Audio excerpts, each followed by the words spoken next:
This beautiful coastline was closed off for decades. The country was literally walled in by a dictator. There are barracks and bunkers everywhere.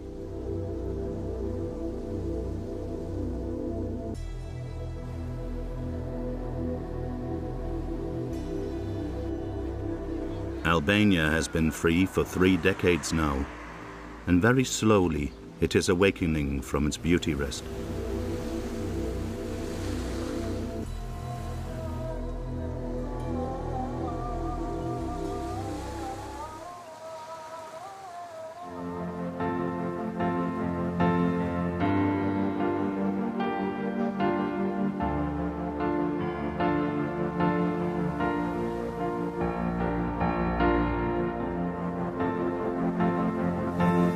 Nature is pristine and wild, preserved by isolation. Remote mountain villages, enchanted valleys, hidden bays. On the coast of Albania, time has stood still.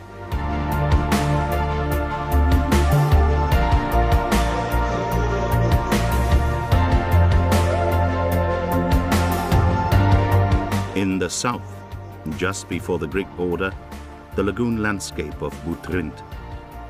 The lagoon is connected to the sea via the Vivari Channel.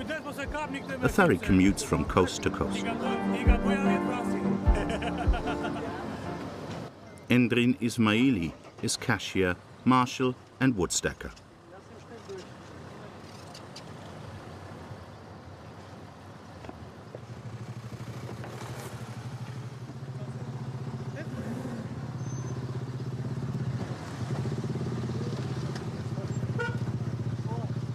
The ferry is quite old.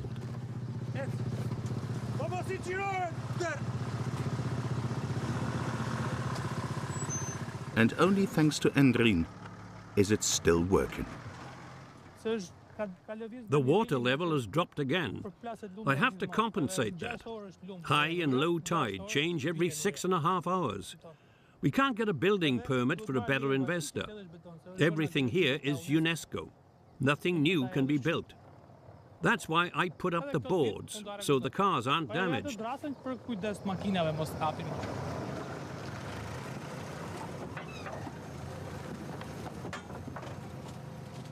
Glasses, hood and a coat protect Endrin from sun, wind and dust.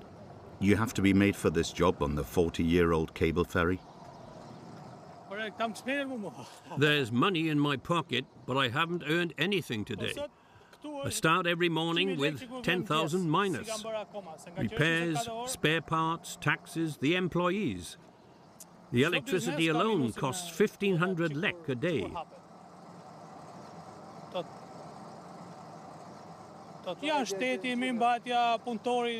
That means that only when I earn more than 10,000 lek is there anything left for me.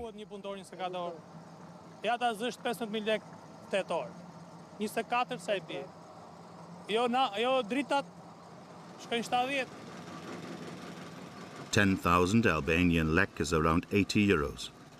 A car ticket costs 700 lek. Nevertheless, the ferry is not only popular with the locals, but also with travelers and holidaymakers, because it shortens the way to one of the most important cultural sites in Albania. On the peninsula, on the opposite shore, lies the legendary ruined city of Butrint, a UNESCO World Heritage Site, 3,000 years old.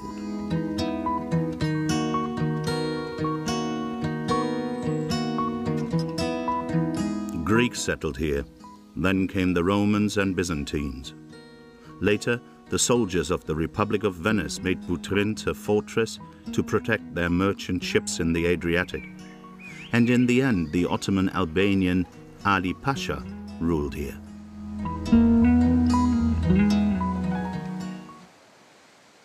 From Montenegro to Greece, Albania's coastline stretches over almost 400 kilometers. In the middle is the lagoon of Nata. Here, the Adriatic Sea merges into the Ionian Sea. Wind and waves are constantly grinding along the rocky shore. Sandstone erodes into sculptures. The loose material forms dunes and sandbanks and has separated a large bay from the sea.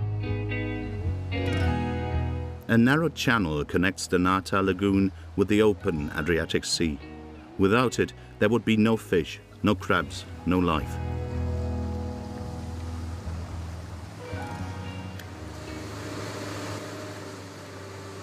Filip Paco is the boss of the Nata Fishing Cooperative. He bought the dredger because the canal is silting up.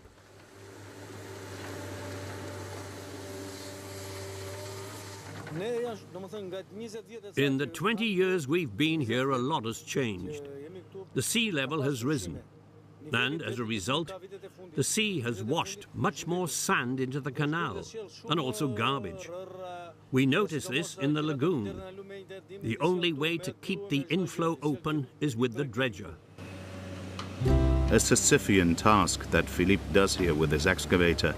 He has already moved 100,000 tons of sand.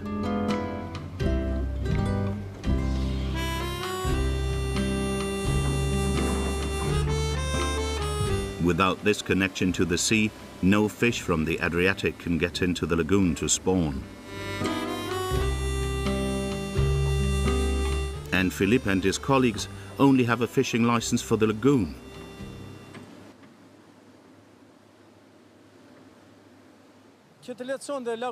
To make our life at the lagoon a little easier again, the channel would have to be fortified with stones.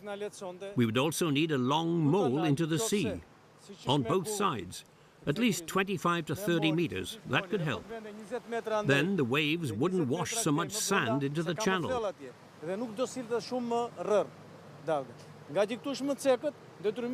Because it clogs up quickly.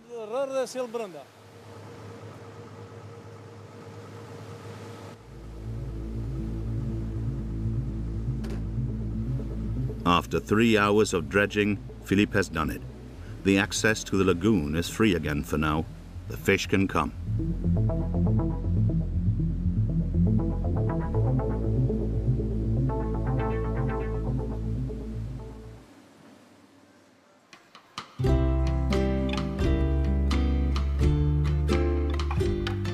Only a few kilometers away is the seaside resort Fjord. On the long beaches of the town, everything is ready for the high season. Soon the big summer holidays will begin.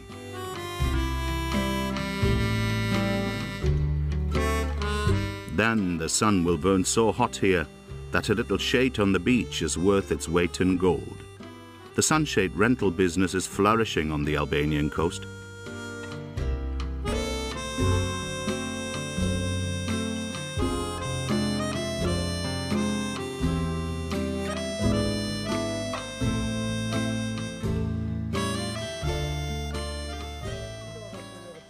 Right next to the main road south, the Roma family Haidini live in their camp, which is also their workshop. Alexandri Haidini learned the trade from his father and grandfather. Sunshades made of straw for 3 generations.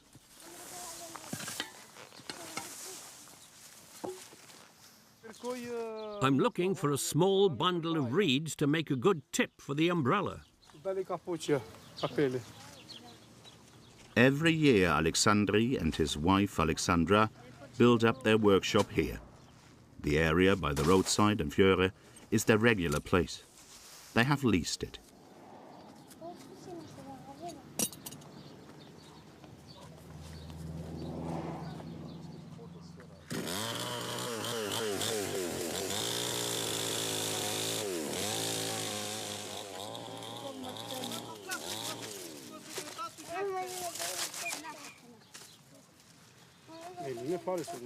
This is not an easy job.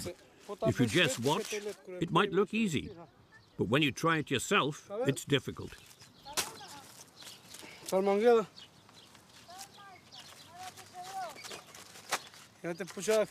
whole family's here. 2 of them are mine, a boy and a daughter. They're still too young, but when they're bigger, they will, of course, participate. Relatives everywhere, grandparents, aunts, cousins and grandchildren. The straw umbrella dynasty of the Haidinis. We're all brothers and sisters, but everyone works for themselves. Each one is responsible for their own work. The more you work, the more you earn. In 2 summer months, they have to earn the money for the whole year. And an umbrella costs 3,000 Albanian lek when it's finished. Just under 25 euros. They make 10 umbrellas a day. This is a natural product. It's beautiful, and people like it. Of course, it's also good for the sea because we don't use plastic. They are really worth their money.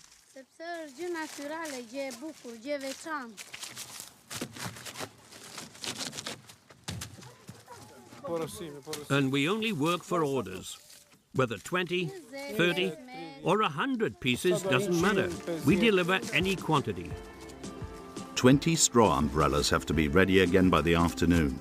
They go to the seaside resort of Fleur. Even in Gipe Canyon, a lonely canyon with hidden access to the Adriatic Sea, their umbrellas are standing at the beach.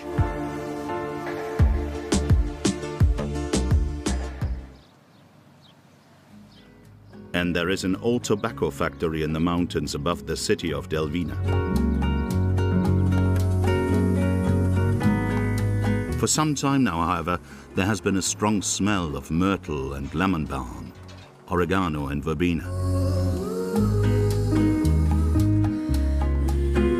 Wild herbs are the most important product of Albanian agriculture, an export hit. During the dictatorship, even the USA, the arch-enemy, was supplied with medical herbs.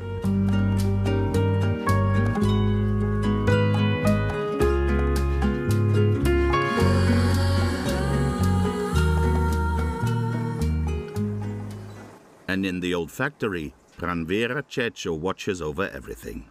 The boss rarely leaves her office.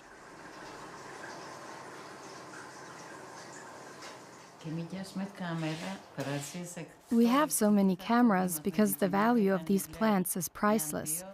It's all organic and we are afraid for them. A fire would be worst. Or if my workers did something wrong. Or theft. These medicinal herbs are my gold.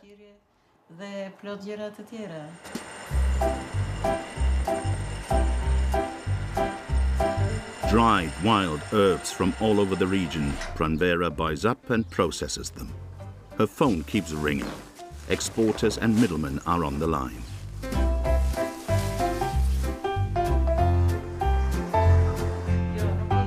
No, listen. We cut it into different sizes. It depends on your wishes. We deliver 2 or 5 centimeters. We also deliver in bundles or just the full sheet. Thank you. Thank you. I wish you all the best. Goodbye.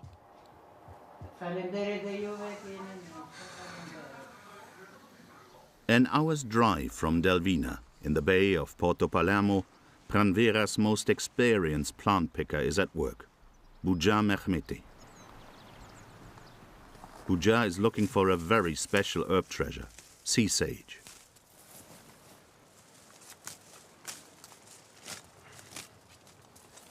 The precious herb hides behind stones on steep slopes.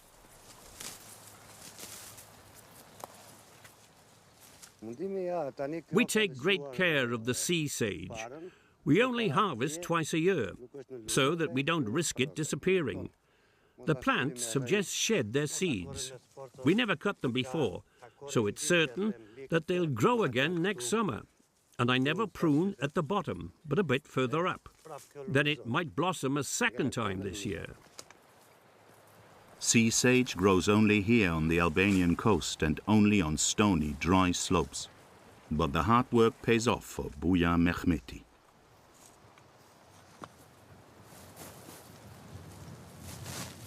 I get 1,000 lek per kilo for dried plants. And the buyer, Pranvera, always gives me a bit more than to other collectors, because I've been around for so long. I cut cleanly and make sure that the sage doesn't lose its color when it dries.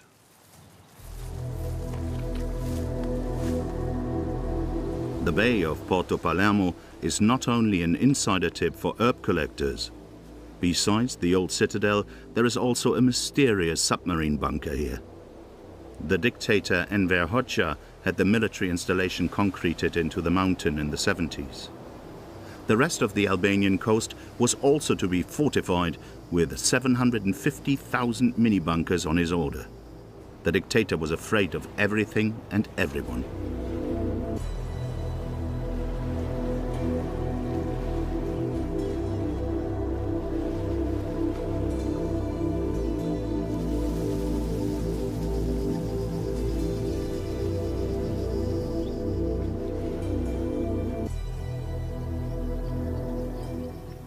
Midday lull at the cable ferry from Butrint. No passengers. An empty trip for Endrin Ismaili.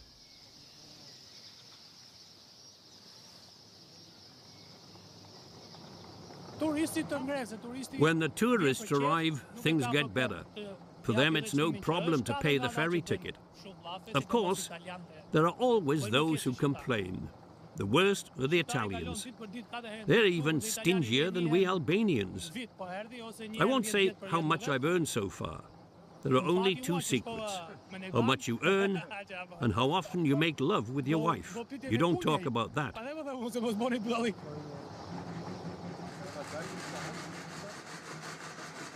Endrin's colleague, Ervis Mahmoud, operates the winch in the engine house. Ervis also needs some fresh air every now and then, because inside it stinks heavily of lubricating oil and burned cables.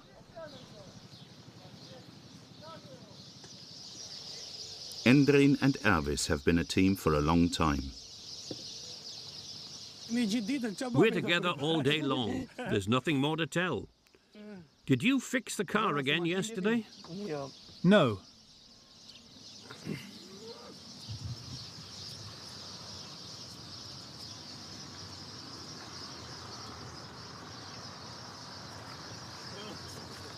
And there is a customer again in a Mercedes, the Albanians' favorite car.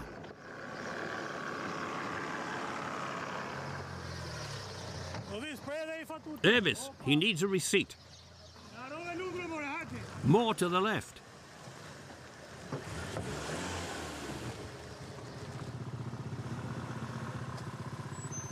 Ervis now has to go back to the winch house, into the old heart of the ferry.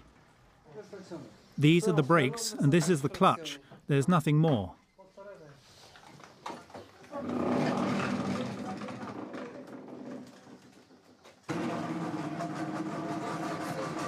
Ervis Mahmoud can control the speed of the winch with the slipper clutch. An electric motor drives the winch. Two long wire ropes run to the ferry and back, over deflection pulleys and through crooked cable ducts.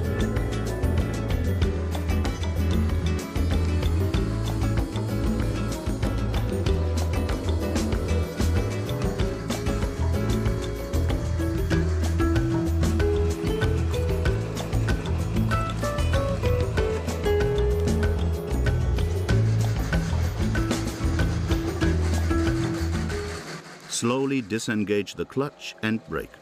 Otherwise the ferry will slam against the pier. I can't see the ferry from here, but I'll let it dock softly.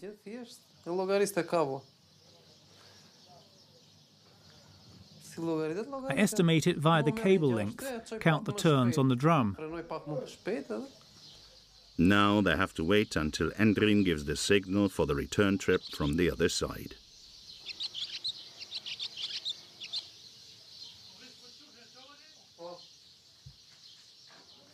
It used to be worse here than today. We've repaired and improved a lot, but still, things are always breaking down. Endrin has called. Ervis releases the brake pad, turns to reverse and starts the engine.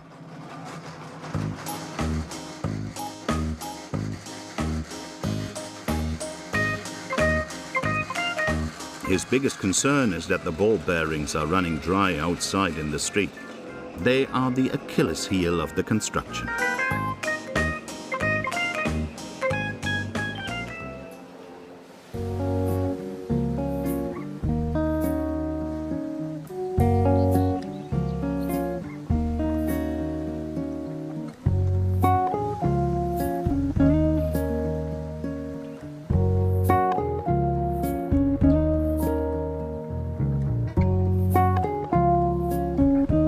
And Buya Mehmeti always goes to the shadow side of a mountain for his herb collection. He doesn't sweat so much, and the plants are fresher. Now in summer, it can get very hot in the mountains. When the sun is about to come round, it will really burn, and then there's no more shade. That's why I have to go now. In winter, I can stay up here longer.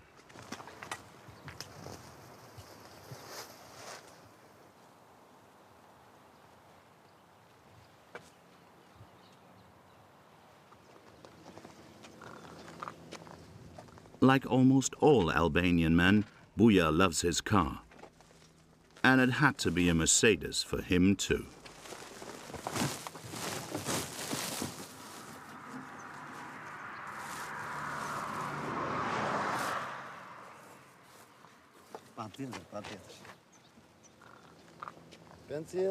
My Benzi. Sure, it's a Mercedes. But unfortunately, I have to use it for my work. Of course, I'd rather have a pickup truck or a flatbed truck. But I can't afford that as well. So I have to take my Benzi.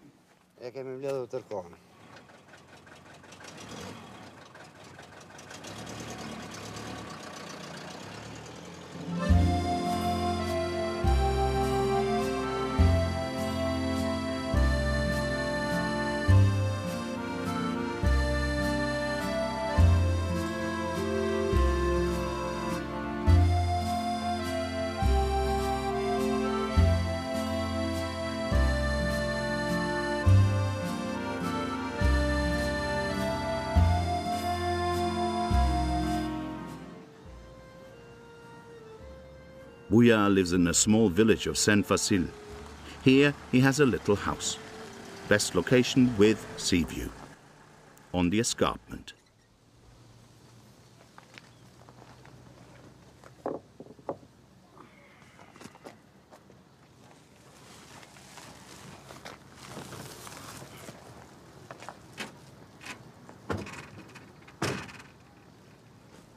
All financed by the medicinal herb business. A sack like this brings in 70 euros, and Buya is a busy collector and also keeps bees on the side.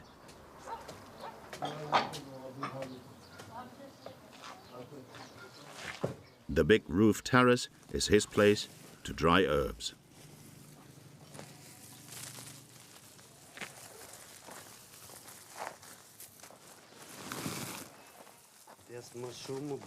Now in summer, it takes only 2 days for the sage to dry. And here on the roof, I can also check for and sort out weeds. Buya delivers only the best quality to the herb factory, and he's known for it.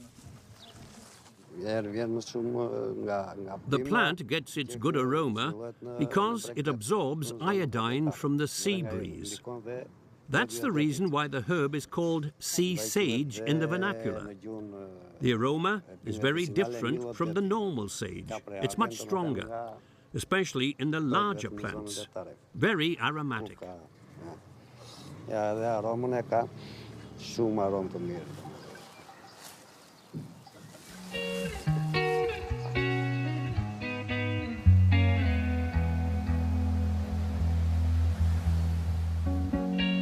The lagoon of Nata used to be a sheltered place. Here the regime of Enver Hoxha had set up a banishment camp for critics of the system. The dictator banned religions, destroyed churches, and blew up monasteries.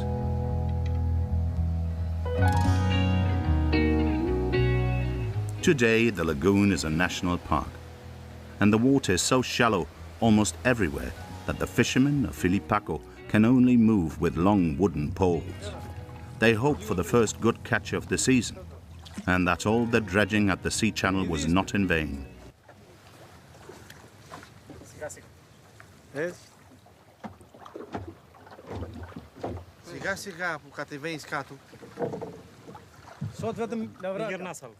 All we have in the net today is sea bass.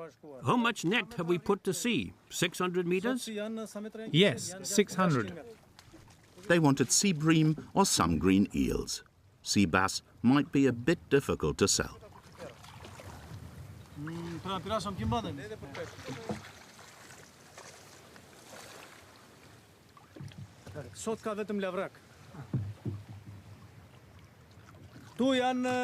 We only have 30 members in our cooperative, and most of them have families. So we feed a total of 60 people with our fishing license. We pay our taxes and the rent, and unfortunately, we're not the only ones fishing here.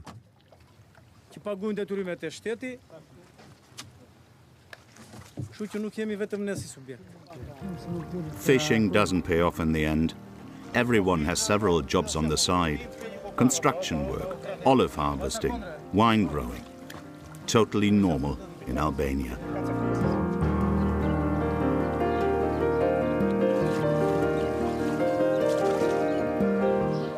And they have built themselves a cold store and a little house of communion in the place where they dwelt by the sea.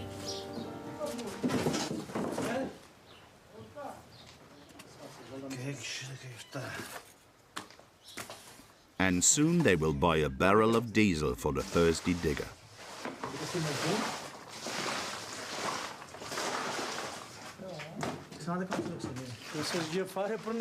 We basically caught nothing today. Our costs are quite high right now. We can't cover them with 30 kilos of fish. But so what? We have to be satisfied. Philip's negotiating skills are crucial. He has to sell 30 kilos of sea bass. On the phone. How are you? We have some fish. It's sea bass. I don't know if you're interested. You've bought some before. Or do you know someone who's interested? Shall we call someone else?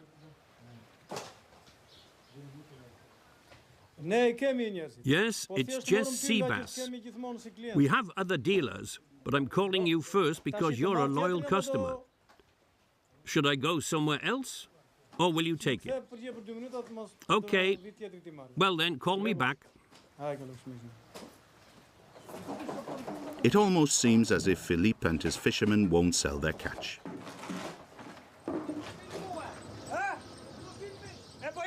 At the ferry from Butrint, there is a mood of crisis. It can't go on any longer. A ball bearing is broken. Andrine and Ervis block off the road. It may take a while.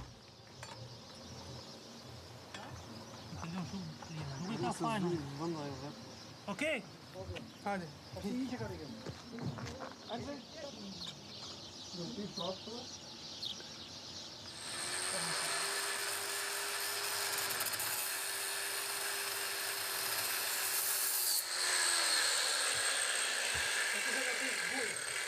The hard steel will break our flex. The bearing is completely worn out.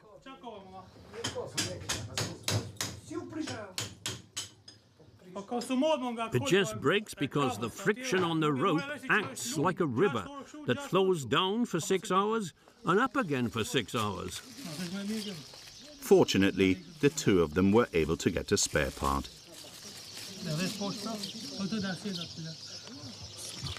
The ancient cable ferry in the middle of the national park is only tolerated. Heritage protection. New construction prohibited. If the ferry should fail for a longer period of time, the end is imminent.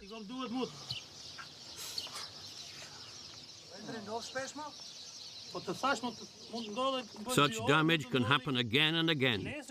After 2 hours or after a week, it depends. And who else should do the repair if not us? We don't have a mechanic. If Andrine and Ervis wouldn't keep on repairing the slaked out bearings, the ferry connection would probably be a thing of the past.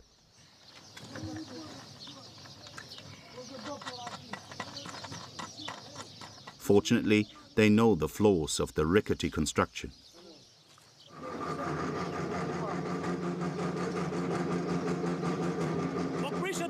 As Germans, you must know these things best. You've developed and invented all these things. With time, the grease goes away due to water, friction, and the sun. And that's why it sometimes breaks down. After the emergency operation, the ferry can continue. The patient has survived once again.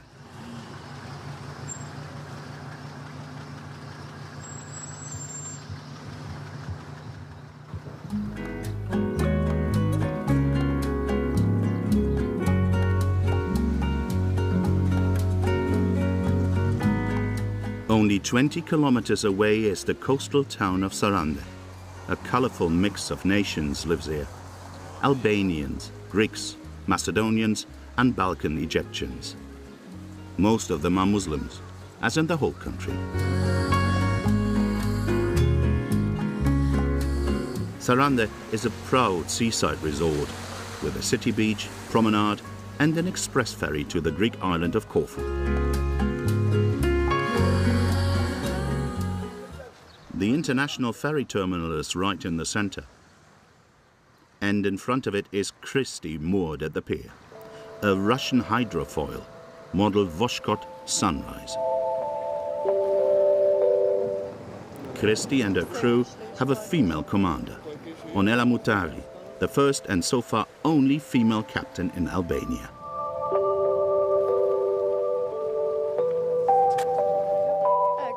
A very fast ship, making the trip to Corfu in 30 minutes, and it's very popular. Onela's proud of her ferry and checks every ticket herself.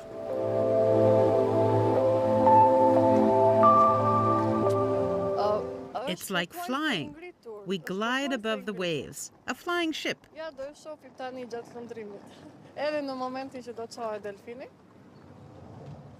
The engineer brings the passenger and cargo list from the port authority. Only then can they start.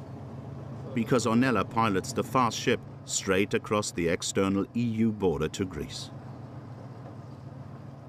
Lots of paperwork. To be honest, when I was a kid, I always wanted to be a policewoman or an officer. Something with a uniform. I never dreamed that I would be able to steer a ship. But then I studied navigation and realized that it would be nice to be a captain. Port of Sardinia, 86 passengers and leaving now. Destination Corfu. Okay, bon voyage. Thanks, over. The beep in the cockpit should remind the crew that both diesels are running.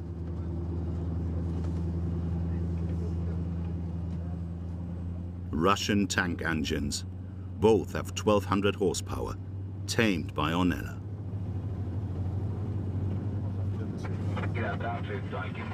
The captain accelerates and the hydrofoil slowly rises from the water. A stone's throw to Corfu.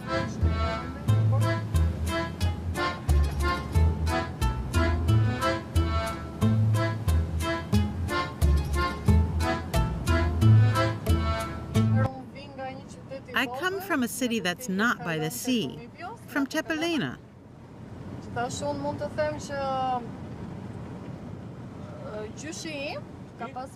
But my grandfather was a naval officer in Durrës at the time. And my uncles are all officers. Almost everyone in the family.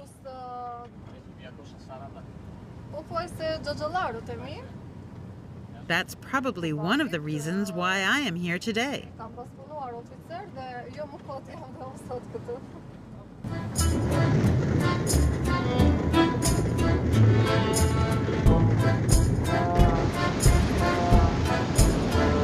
Her speedboat from the late 70s is now shooting across the Ionian Sea at 32 knots.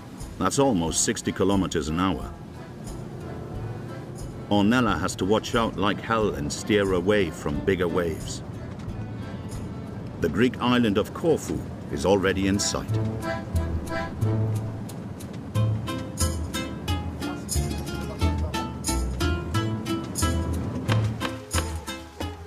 One parasol after the other, hour after hour. Alexandra and Alexandri Hardini work on the next order. Now in the summer camp, there is hardly any private life for them, only work. But at least they are together.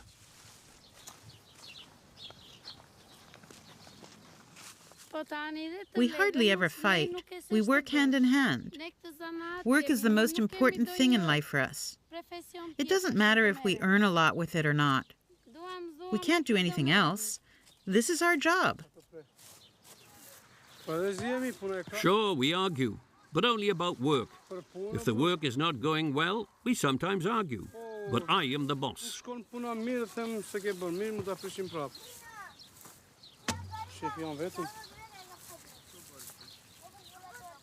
The Haidinis usually live in the mountains, in Girocastra.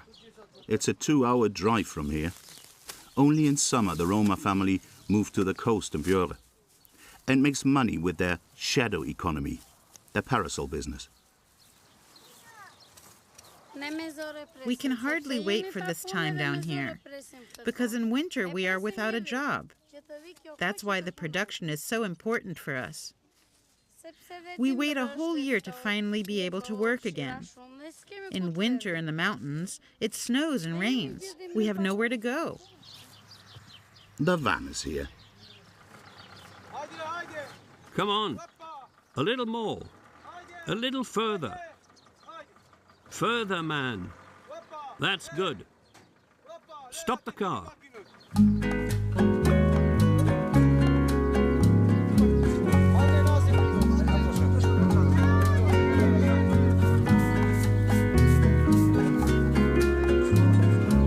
No matter what the Haidinis try, only 10 of the 20 umbrellas ordered will fit on the bed.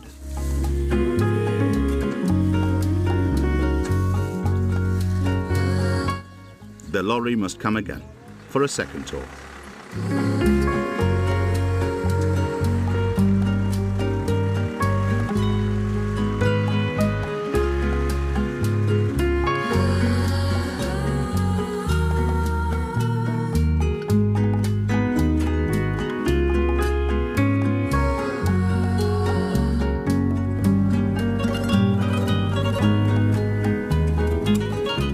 Ornella Murati, the captain of the hydrofoil, has come to the entrance of the port of Corfu. Now, a sure instinct is needed to maneuver the monster to the edge of the quay gently.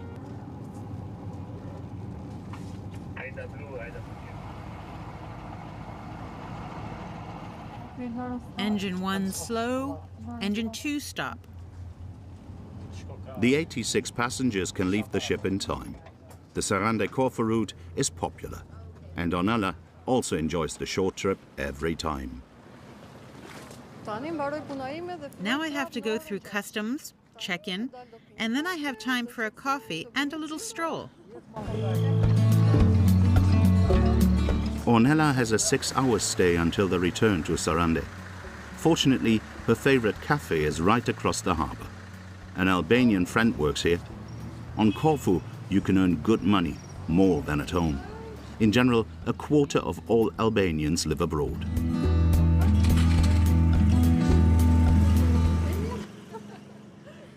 But first the papers, passenger lists, fuel consumption, and customs forms.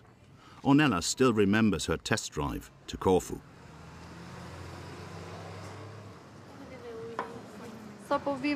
Just as I entered the port, I saw the police standing at the edge of the quay, port captain and fire brigade. And when I had the ship moored, everyone shouted, "Bravo!" I'll never forget that. It was very emotional.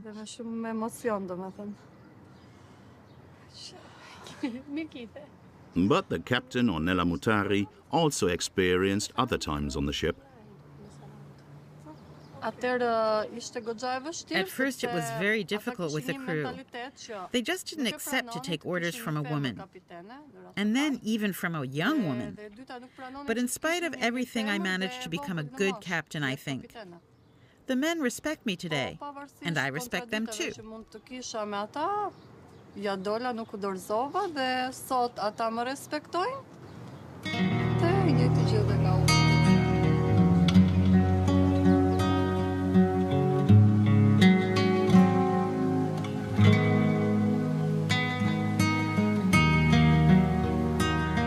Dictator Enver Hoxha has dug a huge tunnel system into the cliffs in front of Nata Lagoon.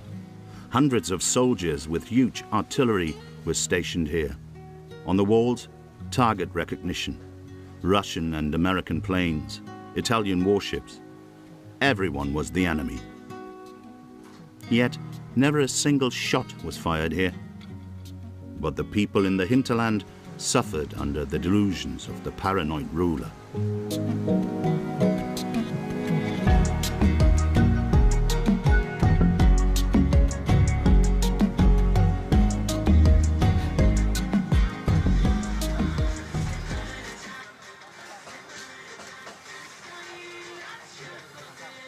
In the former restricted area at the lagoon, the fishermen of Nata feel very much at home today. They have finished work.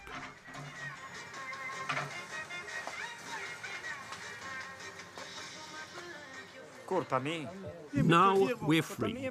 We work as long as we want, even 24 hours at a stretch. And then we take 2 days off. Or we stay here for weeks. We couldn't do that back then. There used to be a post out there. There used to be military everywhere here. And without a pass, you couldn't enter this restricted area. That was the regime.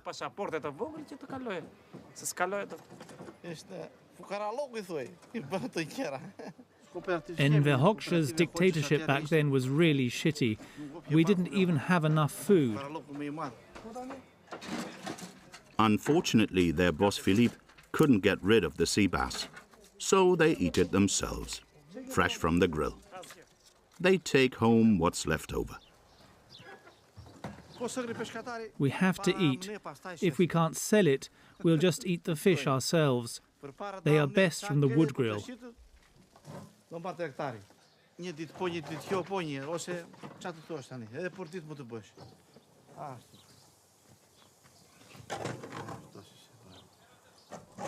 They'll dine in the club room.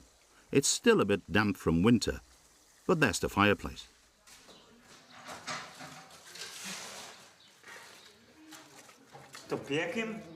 We come together, we fry the fish, sit together, and have a glass or two of wine. Coziness, as long as we want. Everyone should be satisfied. Life is so short. You have to enjoy it.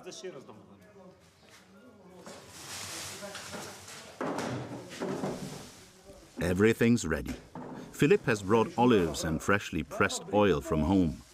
The sea bass have become nice and crispy. And there's homemade wine. The fishermen of Nata enjoy their freedom.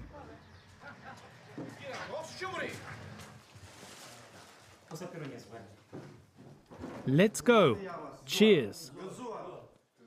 Cheers, cheers. They hope for tomorrow. There will surely be the first sea bream in the nets in Nata Lagoon, on the coast of Albania.